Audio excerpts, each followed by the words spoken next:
नमस्कार, मैं हूं नगमा। आप देख रहे हैं देश की बात। शुरुआत उत्तर प्रदेश की बात से। ये यहाँ से निकलने वाली खबरें आजकल अक्सर महिलाओं के खिलाफ अपराध की ही होती हैं और आज भी एक और गैंग रेप और उसके बाद परिवार के साथ हुए हादसे की खबर से शुरुआत कानपुर की इस खबर से करते हैं। उत्तर प्रदेश के कानपुर से पहले एक 13 साल की बच्ची के साथ गैंग रेप की खबर आई थी। उसके बाद धमकी देते हुए उस आरोपी लड़के का वीडियो सामने आया जिसमें वो अपने दारोगा पिता के नाम की धमकी देता दिखा कि खबरदार जो एफआईआर किया, मेरे पिता दारोगा हैं। बच्ची के पिता जब अस्पताल में भर्ती बच्ची को देखकर बाहर निकल रहे थे तो क्या ये सिर्फ एक इत्तेफाक हो सकता है या हादसा कि एक ट्रक ने उन्हें कुचल दिया। ऐसा ही एक ट्रक बच्ची के पिता पे चढ़ गया जिससे उनकी मौत हो गई। रेप से जख्मी अस्पताल में भर्ती अपनी 13 साल की मासूम बच्ची को देखकर सुबह सुबह वो बाहर चाय पीने आए थे। उनके घर वालों का इल्ज़ाम है कि उन्हें उस दारोगा ने कुचलवाया है जिसके बेटे पे रेप का इल्ज़ाम है। उनके दादा की रो रो कर बुरी हालत है। मुझे कुछ नहीं जाए, हम क्या कह रही है पुलिस आप लोगों से? हम तो कुछ नहीं कह रही। मेरे नातिन को उठाए ले गए और फिर हमारा लाल खत्म मार दिया गया है। पुलिस वालों ने बरवा डाला है मेरे लाल को। क्या हुआ है? मेरे लाल को बच्ची मवेशियों के लिए चारा काटने खेत में गई थी। इल्ज़ाम है कि वापसी में एक दारोगा के बेटे और उसके शोहदे साथियों ने उसे उठा लिया और झाड़ियों में ले जाकर सबने रेप किया। घर वालों का आरोप है कि दारोगा का बेटा धमकी दे रहा था कि एफआईआर करवाओगे तो दोबारा सबके सामने रेप कर देंगे, हमारा बाप दारोगा है। जैसे ही सुबह उनका भाई, बड़ा भाई हम लोगों को धमकाने पहुंचा के रिपोर्ट किया तो ध्यान रखना हमारा बाप दारोगा है, हम तुमको देख लेंगे और दोबारा भी ये बुरी नीयत से काम करेंगे। बच्ची के पिता की तहरीर पर पुलिस ने गैंगरेप, पॉक्सो एक्ट और दूसरी दफाओं में केस दर्ज कर लिया है। पिता ने एफआईआर में लिखवाया है कि वे बच्ची की आंख मुंह दबाकर खींच ले गए। सब ने मिलकर बारी बारी बच्ची से बलात्कार किया। हम थाने जा रहे थे तभी मेरे घर आ गए, धमकी दी कि मेरा बाप दारोगा है, पुलिस कुछ नहीं करेगी, एफआईआर कराओगे तो इस बार सबके सामने रेप कर देंगे। 376 आईपीसी और पॉक्सो एक्ट का मुकदमा कायम किया गया था और अभियुक्तों की गिरफ्तारी के लिए 5 टीमें अलग अलग बनाई गई थी। उसके साथ हमारी सर्विलेंस टीम, SWAT टीम वो लगातार दबिशें दे रही थी, जिसमें मुख्य अभियुक्त जो उसका है वो गिरफ्तार कर लिया गया है। बाकी अभियुक्तों की गिरफ्तारी के लिए हमारी टीमें लगातार प्रयासरत हैं। पुलिस रेप की जांच के साथ ही अब इस बात की भी जांच करेगी कि बच्ची के पिता की मौत हादसा है या हत्या। पूरी घटनाक्रम को, एक्सीडेंट को प्रॉपर्ली हम प्रयास कर रहे हैं इसको वर्कआउट करने का और हमारी टीमें जो लगी हैं वो इंश्योर करेंगी कि जल्द से जल्द इन दोनों घटना का अनावरण हो। यूपी पुलिस के इस दारोगा के बेटे पे इल्ज़ाम है कि उसने रेप की शिकार लड़की के घर वालों से कहा कि मैं दारोगा का बेटा हूँ, एफआईआर लिखाने जाओगे तो दोबारा इस बार सबके सामने उसके साथ रेप कर दूंगा और पुलिस से तुम कुछ नहीं करवा पाओगे। महत्वपूर्ण उसका ये कथन नहीं है, महत्वपूर्ण ये है कि उसके अंदर ये आत्मविश्वास और ये गुरूर इस सिस्टम की ही देन है जिसे बदलने की ज़रूरत है।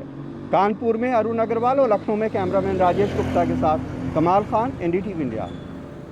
हमारे साथ कमाल मौजूद हैं इस पर चर्चा के लिए। अब कमाल, एक के बाद एक इस तरह की खबरें उत्तर प्रदेश से खास तौर पर महिलाओं के खिलाफ अपराध की खबरें बाहर आती हैं। इस मामले में जो इन्वेस्टिगेशन है, एक तो पहले इस मामले की बात करें कि वो कहां तक पहुंची है और जो बहुत ही अहम बात आपने कही कि ये पूरे महकमे पर सवाल या सिस्टम पर सवाल उठाता है कि अभी भी ये आत्मविश्वास कि पुलिस दारोगा का बेटा है तो किसी की हिम्मत नहीं हो सकती उसके खिलाफ आवाज़ उठाने की। ये अपने आप में एक बहुत परेशान करने वाली बात है और ये दिखाता है कि किस खौफ में आम लोग वहां पर रहते होंगे। तो देखिए, बिल्कुल बात ये है कि कोई सफाई कर्मचारी का बेटा ये नहीं कहता कि मेरे बाप झाड़ू लगाते हैं, मैं तुम्हारी लड़की के साथ दोबारा रेप कर दूंगा। कोई प्राइमरी टीचर का बच्चा ये नहीं कहता है कि मेरे बाप टीचर हैं, मैं तुम्हारा ये बिगाड़ लूँगा।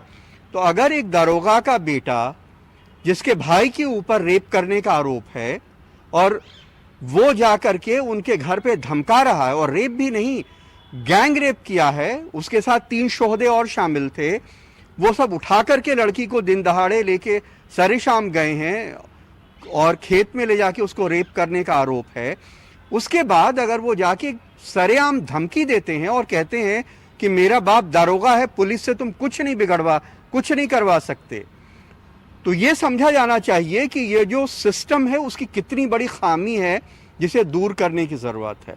और सिर्फ पुलिसिंग के सिस्टम को की खामी को दूर करने की ज़रूरत नहीं है, जो उनको सियासी पैट्रनेज देने का सियासी सिस्टम है उसको भी सही करने की ज़रूरत है। और जो पूरा क्रिमिनल जस्टिस सिस्टम के 5-6 स्टेजेस हैं FIR कराने से लेके कन्विक्शन तक के, उनमें जितनी तरह की खामियां हैं उनको भी दूर करने की ज़रूरत है। जब ये दूर होगा तो इस तरह के अपराध नज़र नहीं आएंगे, लेकिन उनको दूर करने में सियासत की दिलचस्पी नहीं होती है क्योंकि वो उसके लूप होल्स का फ़ायदा उठाते हैं। जी, और अब ये मामले इसकी भी जांच हो रही है कि क्या सिर्फ ये हादसा है कि पिता की उसके बाद ट्रक से कुचलकर मौत हो जाती है। इसके ऊपर भी कई तरह के सवाल उठ रहे हैं। हाँ, दोनों चीज़ों की जांच होगी। पुलिस का कहना है कि जो रेप का मामला है उसकी भी जांच होगी। जो आरोपी है उस एक पकड़ लिया गया है, बाकी को पकड़ने के लिए पुलिस टीमें लगी हैं। और जो ये आज मौत हुई है ट्रक से कुचल के, इसकी भी जांच होगी कि हादसा है या ये साजिशन उनको मरवाया गया है। जी, धन्यवाद आपका कमाल। और ये वीडियो सामने आया है जिसमें इस तरह की धमकी दी जा रही है, जो आरोपी लड़का है उसके बड़े भाई द्वारा, कि दारोगा का बेटा है, वो इस घमंड को, इस आत्मविश्वास से वो धमकी दे रहा है वापस उस परिवार को जो पीड़ित परिवार है। और अगली खबर चित्रकूट की। चित्रकूट जिले में मुख्यमंत्री आदित्यनाथ ने एक पुराने बांध का नए रूप में लोकार्पण किया है। सूखाग्रस्त बुंदेलखंड इलाके में शुरू हुई इस परियोजना का पानी अब तक किसानों के खेतों में पहुंचा नहीं है, लेकिन अलग अलग सरकारों ने इसे अपने अपने खाते की उपलब्धि जरूर बताया है। और अब फिर पुरानी परियोजना का रंग रोगन कर उसका लोकार्पण किया गया है, जबकि इस परियोजना के लिए जिन किसानों की जमीन का पहले अधिग्रहण किया गया, कई किसानों को अब तक उसका मुआवजा भी नहीं मिला है। बुधवार को चित्रकूट के रसिन बांध का लोकार्पण करते हुए योगी आदित्यनाथ बांध के आसपास रंग रोगन करके चमका दिया गया है और चौधरी चरण सिंह सिंचाई परियोजना का पुराना बोर्ड हटाकर अब इस तरह का नया बोर्ड लगा दिया गया है, जिसमें चौधरी चरण सिंह का नाम गायब है। अखबारों में एक एक पन्ने का विज्ञापन छपा है, लेकिन नहर में पानी अब भी नहीं है और कई किसानों को मुआवजा भी नहीं मिला है। कई लोगों का आरोप है कि रसिन बांध जैसी पुरानी परियोजना का लोकार्पण करके सरकार वाहवाही बटोर रही है। आज समाचार पत्रों में विज्ञापन प्रकाशित किए गए हैं और रसिन बांध परियोजना का लोकार्पण का हवाला दिया गया है। इस पूरी परियोजना की लागत 141 करोड़ दिखाई गई है। सवाल ये उठता है कि 17 साल बाद भी आज उन किसानों को मुआवजा नहीं मिला है जो रसिन बांध परियोजना में स्थापित किए गए थे। तमाम आदिवासी बेघर हुए, तमाम किसानों ने आत्महत्याएं की इस बुंदेलखंड में। तमाम सिंचाई परियोजनाएं चलने के बाद भी आज रसिन बांध में पानी नहीं था। तो सवाल ये उठता है कि आप कब तक पिछली सरकारों की योजनाओं का नया लोकार्पण करते रहेंगे। तो हमारे यहाँ पहाड़ के नीचे जमीन थी, तो वहाँ मुआवजा मिला है, तो हमको कोई मतलब आधा तिहा नहीं मिला। तो 12 बीघा हमें फिर अब यहाँ वहाँ से जमा ला कोई दवा लिया, तो 8 बीघा का मुआवजा हमको मिला। कितना मिला? 2 लाख मिला। पैसा मिला है वहाँ, कोई उनको वहाँ का नहीं, हमारा कागजात नहीं मिला है, बैंक से पैसा उठाया है।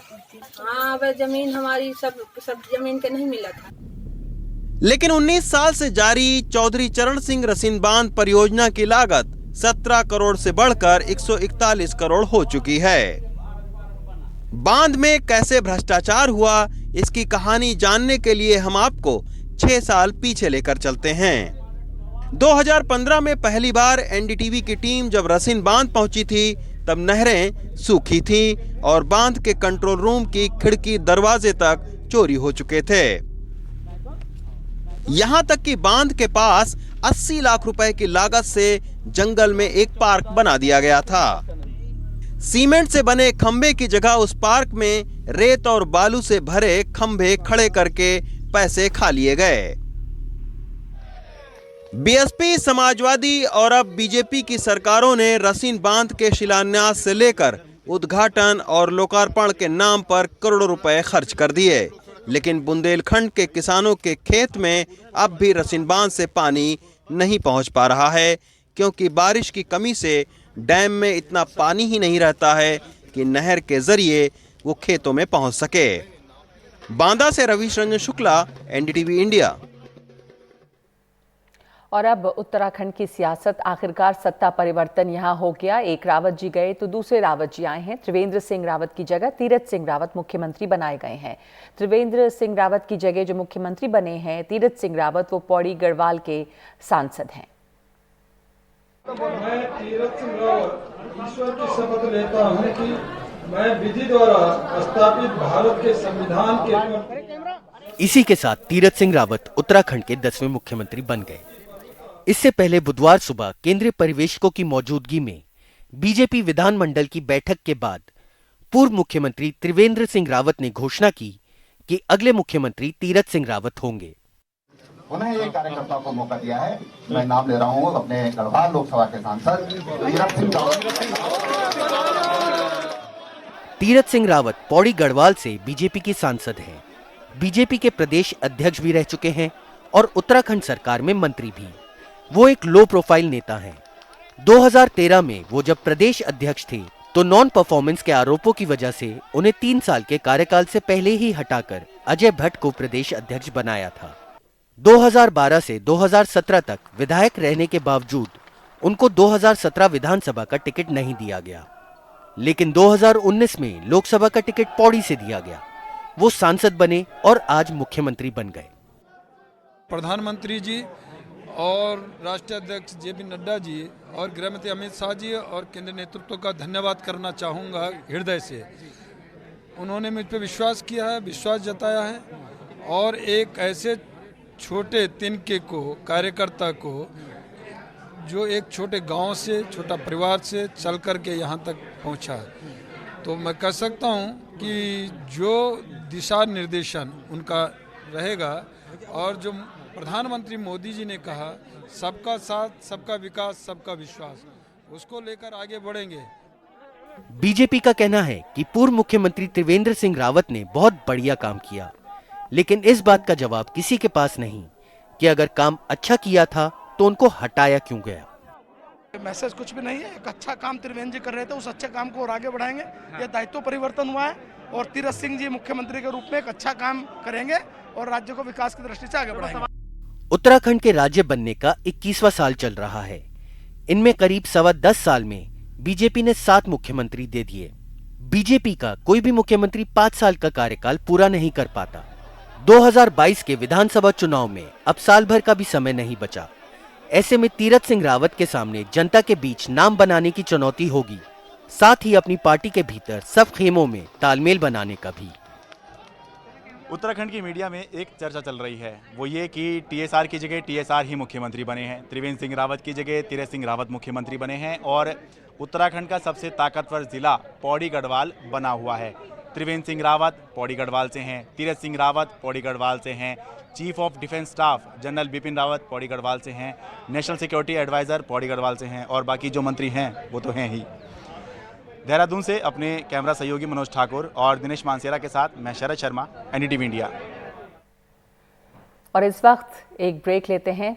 उत्तराखंड की सियासत के बाद देखेंगे बंगाल की सियासत, जहां खेला होवे की गूंज है।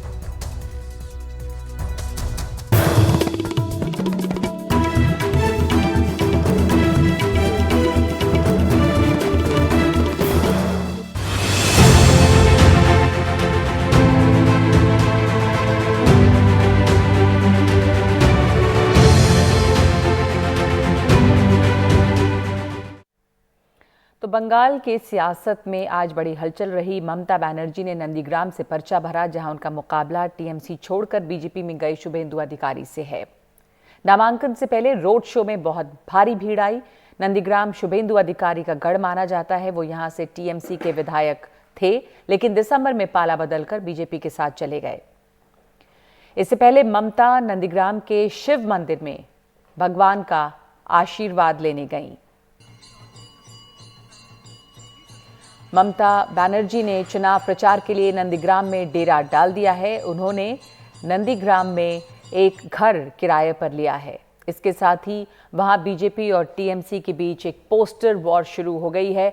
नंदीग्राम में ममता बनर्जी के घर के बाहर टीएमसी और बीजेपी दोनों ने पोस्टर लगाकर एक दूसरे पर हमला किया है। नामांकन के वक्त हमारी सहयोगी मोनिदीपा मौके पर मौजूद थी। उन्होंने देखा कि समर्थकों में वहां पर किस तरह का उत्साह था।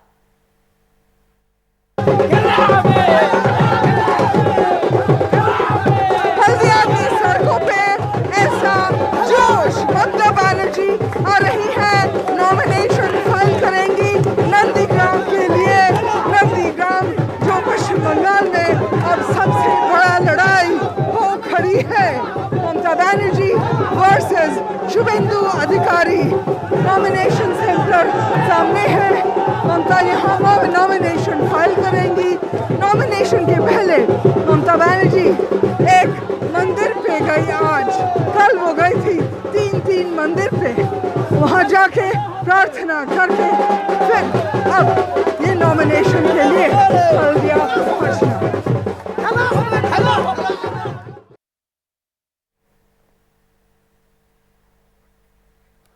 और यहाँ पर एक तरह से जो पोस्टर की जंग रही वो भी नजर आई ममता बनर्जी के किराए के घर में, और उसके पास जो शुभेंदु अधिकारी के पोस्टर्स लगे थे वहाँ पर शुभेंदु के समर्थन में लिखा है कि नंदीग्राम को अपना बेटा चाहिए, कोई बाहरी उम्मीदवार नहीं। इस बीच शुभेंदु ममता पर हमला करने का कोई मौका नहीं छोड़ रहे हैं। She is scared. Her appeasement politics now reverse.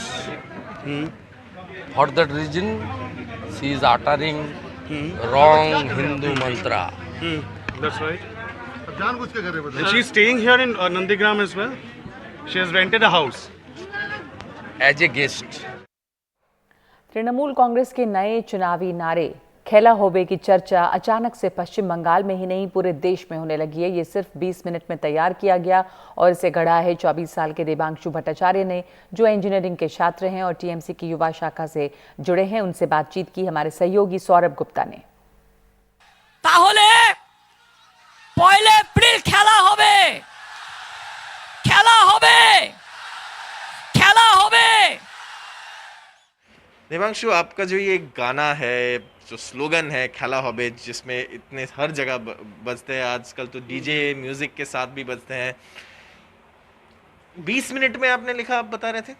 हाँ, एक्चुअली ये नॉर्थ बंगाल के दौरे के दौरान लिखा गया है। इसके पहले ममता दी आरेक बार जो बंगाल में हिट हुआ था 2019 का लोकसभा चुनाव में, वो भी नॉर्थ बंगाल में ही लिखा गया था, तो वो थोड़ा लकी जगह मेरे लिए है। तो उधर भी जाने के बाद जो टीएमसीपी का सपोर्टर्स है वो लोग ने बोले एक स्लोगन फिर से कर लीजिए। पिछले दिन रात को बोला, अगले दिन का अरेंजमेंट हुआ, तब भी लिखा नहीं था क्योंकि 2-3 प्रोग्राम में थोड़ा हेक्टिक शेड्यूल था तो लिखा नहीं हुआ था। तो उसके बाद वो मैदान पर बैठ कर उस कॉलेज के सामने ही लिखा गया। उसके बाद शूट किया गया। शूट करने के बाद अगले दिन 6 जनवरी को शूट किया, 7 जनवरी को अपलोड किया, और अभी तक तो उसको नियर अबाउट 50 लाख लोग देख चुके हैं, करीब 50 लाख के ऊपर लोग। और तो मैं आपसे ये जानना चाहता हूँ कि आप बता रहे थे जैसे मुझे कि जय श्री राम का एक काउंटर चाहिए था बंगाल में, जय श्री राम का काउंटर ये खेला होबे है? नहीं, देखिए पर्सनली मुझे ये लगता था कि एक एपॉलिटिकल ऐसा स्लोगन होना चाहिए जो लोग जब उच्चारण करेंगे वो तो डायरेक्टली टीएमसी या ममता बनर्जी का नाम नहीं ले रहे, लेकिन पब्लिक को ऐसे लगेगा कि there is some existence of Trinamool Congress. तो इस सोच के साथ मैंने बनाया, तो खेला होबे इन सब के साथ फिट हो गया कि तो ये जो बौखलाहट है बीजेपी में खेला होबे लेकर, क्योंकि उनको पता चला, वो ये समझ सके कि यूथ जो है बंगाल का वो खेला होबे को लेकर पागल हो चुके हैं। बीजेपी का जो जय श्री राम है, बीजेपी वाला जय Shri Ram actually which is जय श्री नाथुराम, उसमें कहीं पर एक धर्म का कनेक्शन है, कहीं पर एक बांटने वाला है, लेकिन खेल कभी बांटता नहीं, खेल सबको जोड़ता है। और इस वक्त एक ब्रेक लेते हैं। महाराष्ट्र में सड़कों पर अब क्यों उतरना पड़ा है बीजेपी को, ब्रेक के बाद।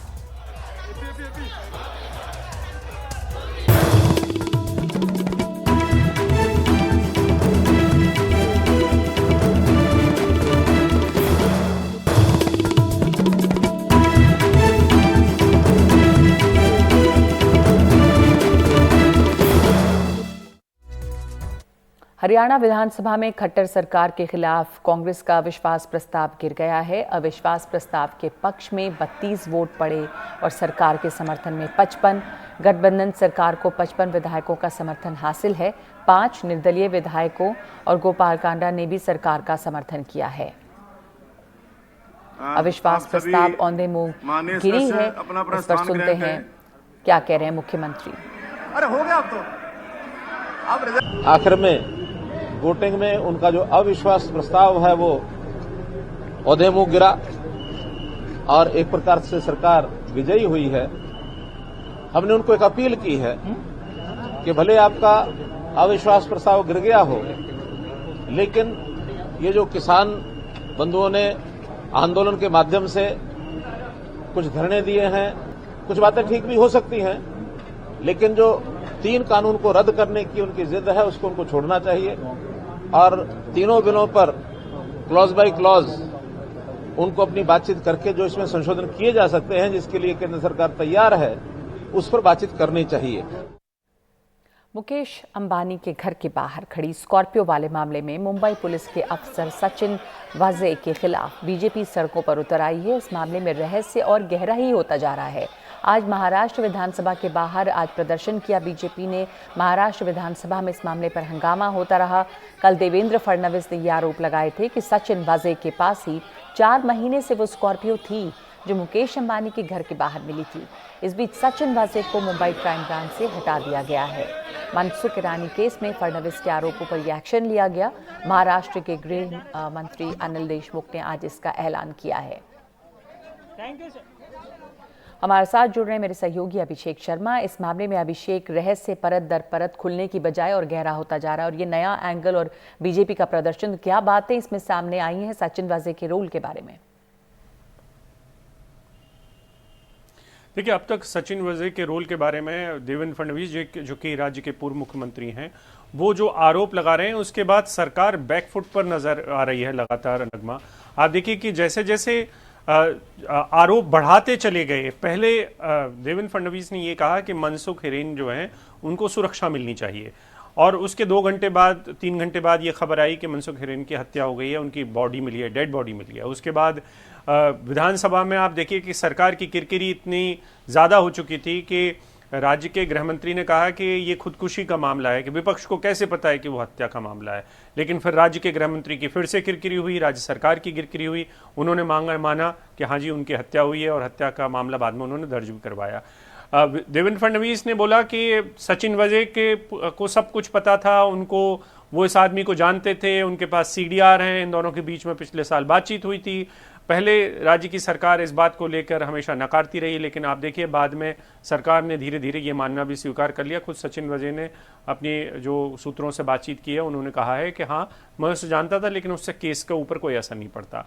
अब देवेंद्र फडणवीस ये कह रहे हैं कि इस मामले में आप गिरफ्तारी करिए सचिन वाजे की। 302 तो बहुत बात की बात है, आप 201 में गिरफ्तारी करिए। 201 में दरअसल एविडेंस को यानी कि साक्ष्यों को मिटाने का जो मामला है वो बनता है देवेंद्र फडणवीस के हिसाब से सचिन वाजे के ऊपर। और ये कहानी इसलिए अब गले की हड्डी बन चुकी है कि अगर आप इसमें आगे जाएंगे तो आप अपने कितने अफसरों को हटाना चाहते हैं, ये एक बड़ा सवाल है। क्योंकि सचिन वाजे के बारे में कहा जा रहा है कि वो अकेले तो होंगे नहीं, अगर उनके ऊपर जो इल्ज़ाम देवेंद्र फडणवीस लगा रहे हैं अगर वो सही है तो। और इसमें जिस तरीके से देरी राज्य की सरकार कर रही है उससे वो देवेंद्र फडणवीस को मौका दे रही है कि सचिन वाजे के साथ दिखाई दे सरकार और सचिन वाजे के साथ उनको बचाती हुई दिखाई दे। क्योंकि लगातार सचिन वाजे को लेकर जो सवाल उठाए जा रहे हैं देवेंद्र फडणवीस के, उन सवालों के ऊपर सरकार सीधा सीधा कोई मामला नहीं कह रही है। सरकार धीरे धीरे पीछे पैर खींच रही है। आप देखिए पहले उन्होंने बोला कि गिरफ्तारी तो अभी हो नहीं सकती है, सचिन वाजे का कोई लेना देना नहीं, वो जो जांच अधिकारी हैं पहले जांच से हटाए गए, जांच हटाने के बाद अब उन्हें क्राइम ब्रांच से हटाया गया है। तो क्या सरकार धीरे धीरे पीछे हटना चाहती है ताकि ATS को मौका मिले और बाद में ATS अपनी कार्रवाई कर पाए, या हो सकता है वो NIA का इंतजार करे या NIA का इंतजार करवाना चाहती है ताकि देवेंद्र फडणवीस के खिलाफ सरकार भी ये कह सके कि देखिए सब कुछ दिल्ली से हो रहा है और दिल्ली के इशारे पर मुंबई की पुलिस को बदनाम किया जा रहा है। जी धन्यवाद आपका। और इस वक्त हम एक ब्रेक ले रहे हैं। माफ कीजिएगा, इस वक्त एक नई खबर आ रही है और हम सीधे इस पर चलते हैं। ममता बनर्जी की तस्वीरें आप देख रहे हैं। खबर ये आ रही है कि ममता बनर्जी जो है वो घायल हो गई हैं। ममता बनर्जी ने आज नंदीग्राम से पर्चा भरा है, ये मालूम है, और वहाँ पर काफ़ी हंगामा रहा। इस दौरान बहुत भीड़ भी रही। अब ये खबर आ रही है कि ममता बनर्जी जो हैं वो घायल हो गई हैं। ये ममता बनर्जी का दावा है कि उन पर हमला किया गया है। जैसे जैसे चुनाव के दिन करीब आ रहे हैं, बंगाल से हिंसा की खबरें आ रही हैं। लगातार कार्यकर्ताओं पर हमला दोनों तरफ से ही हो रहा हो, चाहे टीएमसी या बीजेपी की खबरें सामने आती रही हैं। लेकिन इस वक्त ये बड़ी खबर आ रही है कि अगर ममता बनर्जी पर हमला करने की कोशिश की गई है तो बहुत बड़ी खबर है। कोलकाता जा रही थी ममता बनर्जी, वो नंदीग्राम में आज मौजूद थी। हाई प्रोफाइल सीट नंदीग्राम, जहाँ से ममता बनर्जी के खिलाफ बीजेपी से शुभेंदु अधिकारी चुनाव लड़ रहे हैं। वहाँ पर किस तरह से पोस्टर वॉर भी चल रहा है, ये भी हमने आपको कुछ देर पहले दिखाया। लगातार ममता बनर्जी पर ये हमला किया जा रहा है कि वो बाहर की हैं, क्योंकि वहाँ पर किराए का मकान उन्होंने लिया है। शुभेंदु अधिकारी उसी इलाके के हैं। अब ममता बनर्जी जो कलकत्ता वापस जा रही थी, ये खबर है कि वो घायल हुई हैं और उन्होंने ये आरोप लगाया है कि उन पर हमला किया गया है। ममता का ये दावा है, ममता बनर्जी का, कि किसी ने उन्हें धक्का दिया।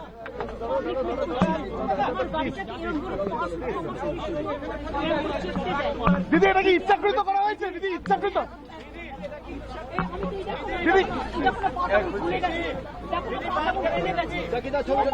দিদি আপনার পা ফুলে রয়েছে, দিদি পা ফুলে রয়েছে।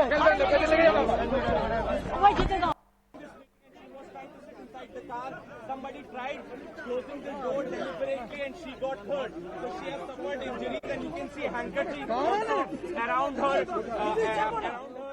on her leg, and she's হ্যাঁ আমার পুরো গাড়িটা চেক করতে হবে।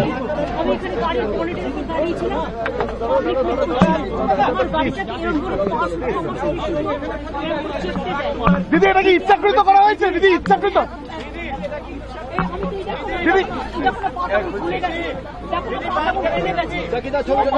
দিদি আপনার পা ফুলে রয়েছে, দিদি পা ফুলে রয়েছে।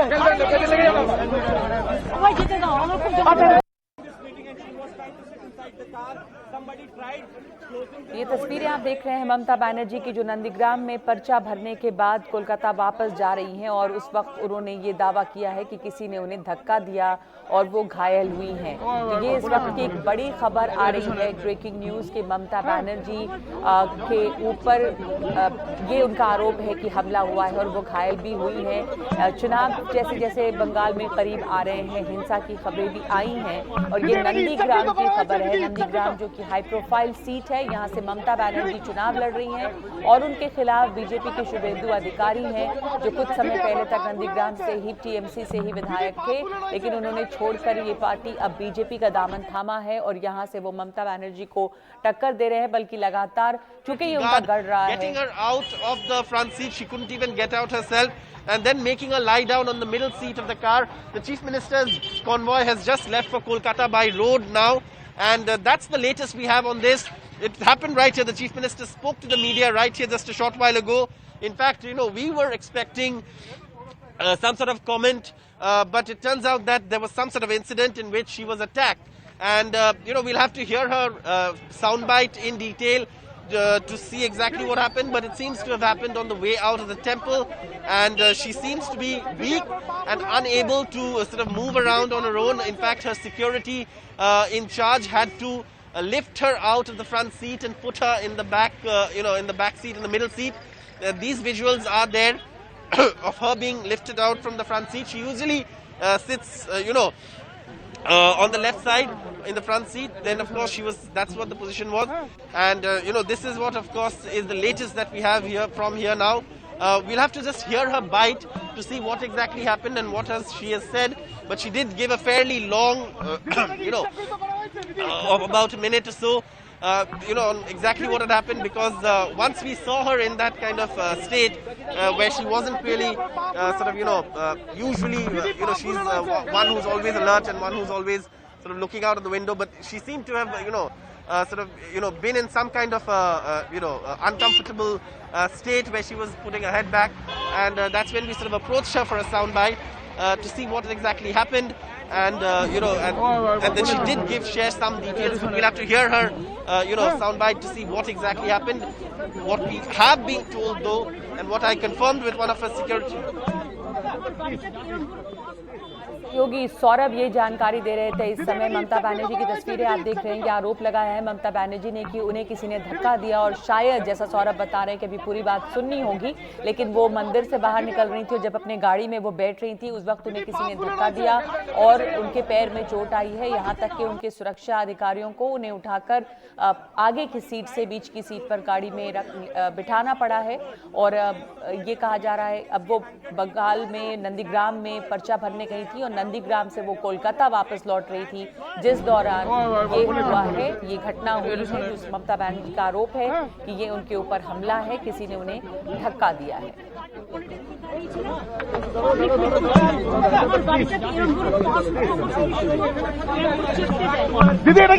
खबर है कि काफिला जो है मुख्यमंत्री का, ममता बनर्जी का काफिला, अब वो वहां से रवाना हो गया है। ये घटना, ये जो तस्वीरें हैं ये नंदीग्राम की हैं, कुछ समय पहले की। और जब उन्हें ये चोट आई, जिसको कहा जा रहा है कथित तौर पर कि उन्हें धक्का दिया गया और उनके पैर में चोट आई है, लेकिन उसके बाद से ममता बनर्जी का काफिला चूंकि वहां से निकलने ही वाला था, नंदीग्राम से वो कोलकाता के लिए निकल रही थी जब ये हुआ, तो अब ये काफिला कोलकाता के लिए रवाना हो गया है। और अब ये पूरी बात सुनने के बाद समझ में आएगा। ममता बनर्जी ने पत्रकारों से बात की है कि दरअसल हुआ क्या, किस तरह से उन्हें चोट आई है।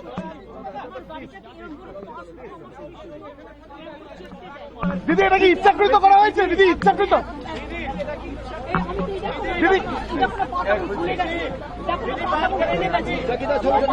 दीदी আপনার পা ফুলে রয়েছে। लेकिन उनके जो खिलाफ चुनाव लड़ रहे हैं शुभेंदु अधिकारी, वो 12 मार्च को पर्चा भरने वाले हैं नंदीग्राम से ही। और चुनौती यहाँ पर खड़ी है। शुभेंदु अधिकारी का ये दावा है कि उनका ये गढ़ रहा है, ये उनका इलाका है, और वो बार बार इस बात को सामने ला रहे हैं। जो पोस्टर जमा छिड़ी हुई है कि ममता बनर्जी यहाँ बाहर की हैं, उनका यहाँ पर किराए का मकान है, वो यहाँ से जब चुनाव लड़ेंगी तो उनके खिलाफ होंगे शुभेंदु अधिकारी, जो अब पाला बदल कर बीजेपी में चले गए हैं। हालांकि जब ममता बनर्जी ने लेफ्ट को पराजित किया था तो इसी नंदीग्राम से उसकी शुरुआत हुई थी। यहाँ से वो पूरा कार्यक्रम लॉन्च किया था, जहाँ जब उन्होंने लेफ्ट के खिलाफ आवाज उठाई थी और उनको हराने में कामयाब नहीं थी। नंदीग्राम जो है बहुत हाई प्रोफाइल सीट है यहाँ पर बंगाल में, चूंकि यहाँ पर से मुख्यमंत्री चुनाव लड़ रही हैं। वैसे बंगाल में चुनाव की तारीख जैसे जैसे करीब आ रही है, हिंसा की खबरें भी सामने आ रही हैं लगातार, और मुकाबला काफ़ी कड़ा है यहाँ पे, और खास करके नंदीग्राम में। तो इस समय जब नंदीग्राम से पर्चा भरने के बाद ममता बनर्जी निकलकर कोलकाता रवाना हो रही थी, उस वक्त ये हादसा हुआ है। उनका ये कहना है कि उन्हें किसी ने धक्का दिया, जिसके बाद उन्हें चोट आई है। ऐसी खबर अभी सामने आ रही है कि उनके पाँव में चोट आई है। वो अक्सर गाड़ी में आगे की सीट में बाईं तरफ बैठती हैं, वहाँ से उनके सुरक्षा कर्मियों ने उठाकर उन्हें गाड़ी के पिछली सीट पर बिठाया। वो खुद से चल नहीं पा रही थी क्योंकि शायद उनके पैर में चोट आई है। और अब ये खबर है कि ममता बनर्जी का काफिला यहाँ नंदीग्राम से निकलकर कोलकाता की तरफ रवाना हो गया है।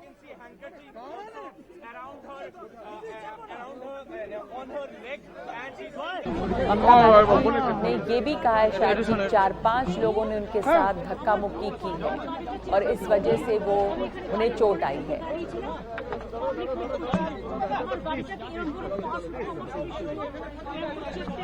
हमारे सहयोगी सौरभ गुप्ता हमारे साथ जुड़ रहे हैं। सौरभ, अब तक क्या बातें साफ हुई हैं? किस तरह की क्या धक्का मुक्की हुई? उनको चोट कितनी चोट आई है? देखिए, हम सब यहाँ पे जहाँ नंदीग्राम में ममता बनर्जी रह रहे हैं, इस गली में हम यहाँ पे खड़े थे। उनका वापस आने का प्रोग्राम था, तो हमने सोचा कि उनसे कुछ बाइट ले लेंगे। लेकिन जब उनकी गाड़ी आई, पुलिस की गाड़ी बहुत ही स्पीड में आई, और फिर जब हमने देखा कि ममता बनर्जी जो फ्रंट सीट में बैठते हैं लेफ्ट साइड में, वो अपने सीट के बिल्कुल पीछे की तरफ हो गए थे। क्लियरली वो अनकंफर्टेबल थे। और इस वक्त हमें जो पता चला है कि जब वो मंदिर से निकल रही थी कुछ घटना हुई है। स्पेसिफिक्स हमारे पास इस वक्त नहीं है। ममता बनर्जी ने खुद एक जाते पहले बाइट दी है कि उनके ऊपर कुछ एक अटैक हुआ है और जिसमें उनको पैर में चोट आई है और उनको अभी यहाँ से निकल गई है उनका कॉन्वॉय एकदम मतलब स्पीड में उनको कोलकाता वो रश कर रहे लेके। लेकिन उनका साथ साथ ये भी आरोप था कि जो स्टेट का पुलिस ऑफिशियल्स वहाँ पे होना चाहिए वो नहीं थे। ये उन्होंने बताया जो डिस्ट्रिक्ट का पुलिस ऑफिशियल्स होना चाहिए वो वहाँ पे नहीं थे। लेकिन घटना के पीछे क्या और डिटेल्स है ये हमारे पास इस वक्त नहीं है। लेकिन ममता बनर्जी काफी पेन में दिखाई दी। बात करने में उनका मुश्किल हो रही थी और वो चल नहीं पाई। हमने देखा विजुअल्स में कि कैसे उनके जो सिक्योरिटी इंचार्ज है उनको खुद फ्रंट सीट से उठाया और उठा के फिर बैक सीट में उनको डाल दिए। जब जहां पे सौरभ आपको बीच में रोक रही हूं, हमारे साथ काकोली घोष जुड़ रही हैं, टीएमसी की सांसद। काकोली जी, इस समय क्या खबर आई है ममता दी के बारे में कि किस तरह की चोट उन्हें आई है, क्या स्थिति है? देखिए, इसका निंदा करने का भाषा नहीं है, घिनौना चीज है और अभी जितना भी है इसके पास है। जब से जी आप हमें सुन सकती हैं? आपकी आवाज कट गई है, फोन लाइन में प्रॉब्लम है शायद। सौरभ, काकोली हमारे साथ थी लेकिन इस समय उनकी आवाज नहीं आ रही है, फोन लाइन में डिस्टर्बेंस है, लाइन कट गई है। आप अपनी बात पूरी कीजिए। आप बता रहे थे कि जो उनको चोट आई, धक्का मुक्की हुई, ऐसा आरोप है, वहां पर उनके पाँव में शायद चोट आई है। आपने जो देखा उससे भी पता चला कि वो तकलीफ में थी। और नंदीग्राम हम सब जान रहे हैं कि बहुत ही हाई प्रोफाइल मुकाबला है यहाँ पर। पोस्टर वॉर हमने देखा किस तरह से लगातार हमला, एक जुबानी हमला उन पर हो रहा है कि बाहर ही है ममता बनर्जी, शुभेंदु अधिकारी का ये गढ़ है। इस समय की क्या स्थिति वहां पर? माफ कीजिएगा, काकोली घोष हमारे साथ वापस जुड़ रही हैं। काकोली जी, आप अपनी बात पूरी करें।